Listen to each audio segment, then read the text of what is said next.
4 o'g'lim bor edi deydi. Qiz bolani deydi, shunaqa ham yaxshi ko'raman deydi. Xudodan deydi, yig'lab yurib Xudodan so'radim. Xudo qiz berdi. Yo, jicha nogironli qiz berdi deydi. O'smaydigan. Gapi yaxshi, tili yaxshi, yeb ichishi yaxshi-yu, bir og'rig'i bor, shu og'rig'i tufaylidan katta bo'lmadi deydi.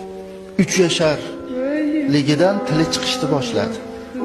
O'tirolmaydi, turolmaydi, lekin gapiradi.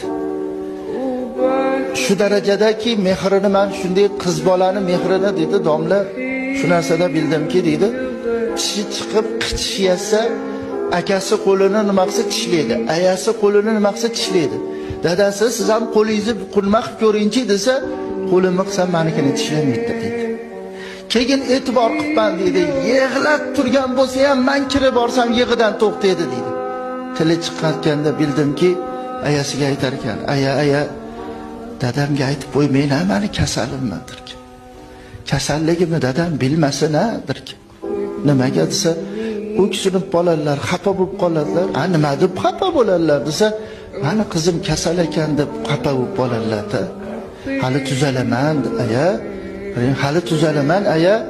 Ro'molchalarini yuvib beraman, paypoqlarini yuvib beraman. Dedi xon bo'ldi. 5 yashar bo'lganda aya ha, menga ham ovqat qilishni o'rgating dedi. Ha, o'tira olmaysiz, tura olmaysiz, yura olmaysiz-ku desa, o'rgatib qo'yavering. Nimaga desa, dadamga shirin ovqat qilib beraman.